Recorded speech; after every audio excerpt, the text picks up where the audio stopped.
Question अगर आपने attempt कर रखा है या कर रहे हैं तो इसका मैं आंसर बता दूं, इट विल बी 354।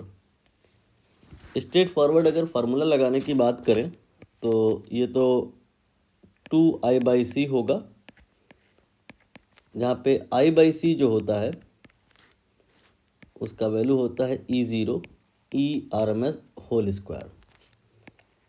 ये आपका एनर्जी डेंसिटी यानी कि U का फार्मूला होता है, और जो यहाँ रेडिएशन प्रेशर आएगा वो 2I/c के बराबर आएगा, या यू कैन से 2U के बराबर आएगा, या यू कैन से 2E0 E/RMS होल स्क्वायर के बराबर आएगा।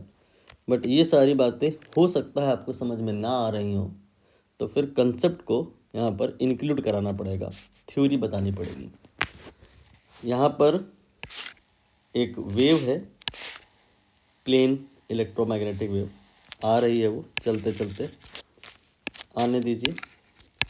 ये ऐसे करके टी टाइम में बताओ कितना आगे आ जाएगी। ये डिपेंड करेगा वेव की स्पीड कितनी है। वेव की स्पीड हम यहाँ पर c मान के चल रहे हैं, c मतलब 3 × 10⁸। तो टी टाइम में ये जो आपकी वेव है c × t के बराबर का डिस्टेंस कवर कर लेगी। s equal to distance equal to speed multiplied by time. Now ये जो सिलेंडर है इसका वॉल्यूम कितना हो जाएगा, क्या आप ये बता पाओगे? इसके लिए तो एरिया ऑफ क्रॉस सेक्शन चाहिए होगा। मैं इसे ए मान ले रहा हूँ, तो वॉल्यूम आ जाएगा ACT। एक्चुअली क्या है, इस क्वेश्चन में बहुत सारा डेटा दिया हुआ है, ये और ये सब कैंसिल हो जाएगा, मतलब ज़रूरत नहीं पड़ेगी। मैं अगर पूरा ना बताऊं, सीधे इसको यूज़ कर लूं, इसमें कहीं पर देख रहे हो आप ए नहीं आ रहा है, टी नहीं आ रहा है, तो मन में ये सवाल रह जाता है कि सर आप इसका यूज़ करके आंसर निकाल दिए, मैं इसका और इसका क्या करूं, ज़रूरत नहीं पड़ी। तो फिर हम यहाँ पर बेसिक का हेल्प लेंगे और करेंगे जब पूरा प्रोसेस, तो समझ में आएगा कि ए और टी कैंसिल हो जाएगा।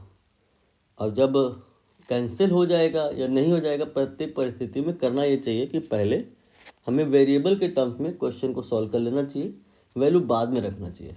अदरवाइज एक ही कैलकुलेशन एक बार पहले होगी फिर बाद में होगी, और उसको होना था कैंसिल। टाइम टेकिंग ना रहे, better will be to make a formula in generalize and variables, not in numerical. तो इसीलिए मैं ए एस टी इनकी वैल्यू नहीं ले रहा हूँ, वेरिएबल के टर्म में कहानी को आगे ले जा रहा हूँ। तो यहाँ पर ये वॉल्यूम आप समझ गए। वेव के लिए एनर्जी जो डेंसिटी होती है उसका ये फार्मूला लिखा हुआ है, right. E0 E max E/RMS ये होता है फार्मूला। ये क्या बताया मैंने, 1/2, अच्छा 1/2 अभी नहीं लगाना है। E0 E/RMS, RMS वर्ड को लेके अगर आप पैनिक हो रहे हो तो ये होता क्या है कि ये जो लिखा है ना, ये पीक वैल्यू है, इसको E0 से रिप्रेजेंट करते हैं, इसी में √2 से डिवाइड कर दो तो ये RMS आ जाता है। तो यहाँ से जो आपका U छोटा वाला एनर्जी डेंसिटी का वैल्यू है वो आ गया 1/2 ε0 E0²। ये एनर्जी नहीं है, ये एनर्जी डेंसिटी है। एनर्जी डेंसिटी का मतलब होता है energy per unit volume, and here volume is ACT। So multiply volume with this, we get total energy contained in this cylinder. What will be that?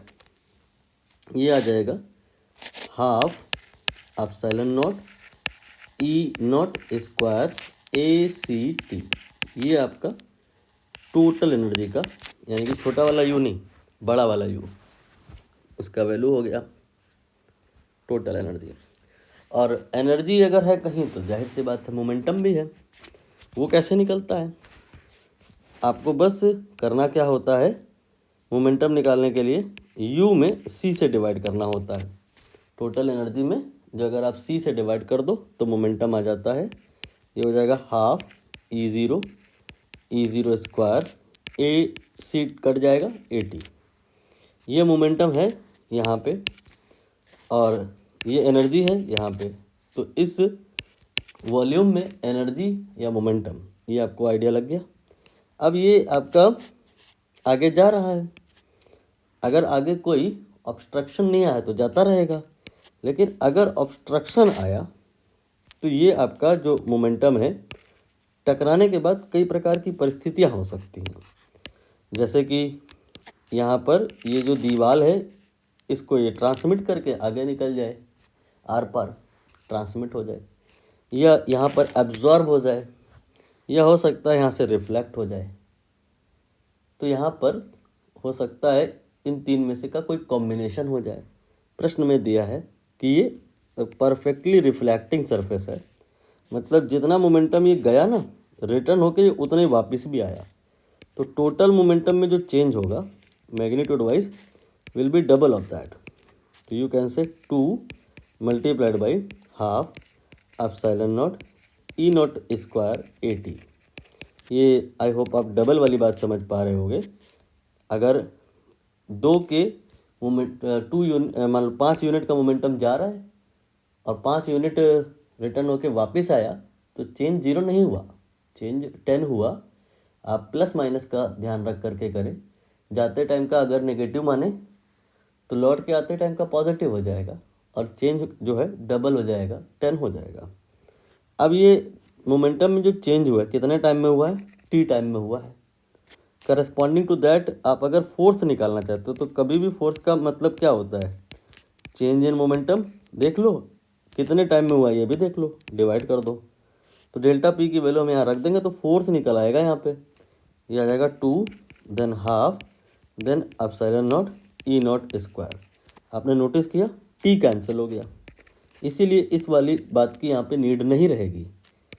अगर हमें फोर्स निकालना है तो इस T की ज़रूरत नहीं रहेगी, एरिया की ज़रूरत अभी भी है।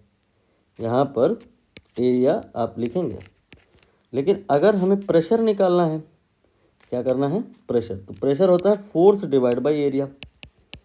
तो अब आप नोटिस करो एरिया भी कैंसिल हो जाएगा, ये आ जाएगा 2 then epsilon not E not square. ठीक है, यहाँ पे एरिया भी कैंसिल हो गया।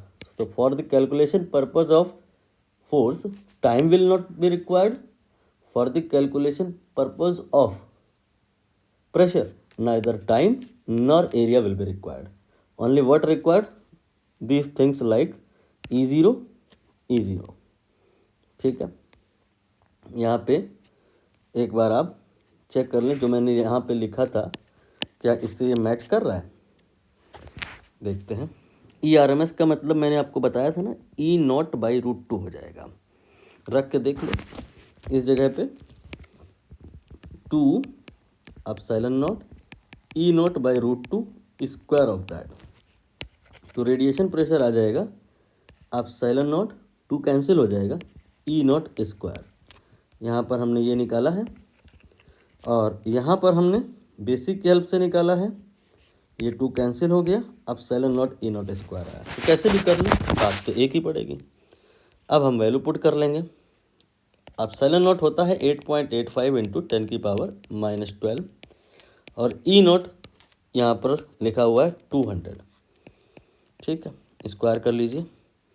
और अब आपको कैलकुलेशन करना है, तो कैलकुलेशन करेंगे तो ये आ जाएगा 354 डिवाइडेड बाई 10⁻9, और इसकी तुलना आप x डिवाइड बाई 10⁻9 से करेंगे और x निकाल लेंगे। तो जो x आएगा दैट विल बी 354।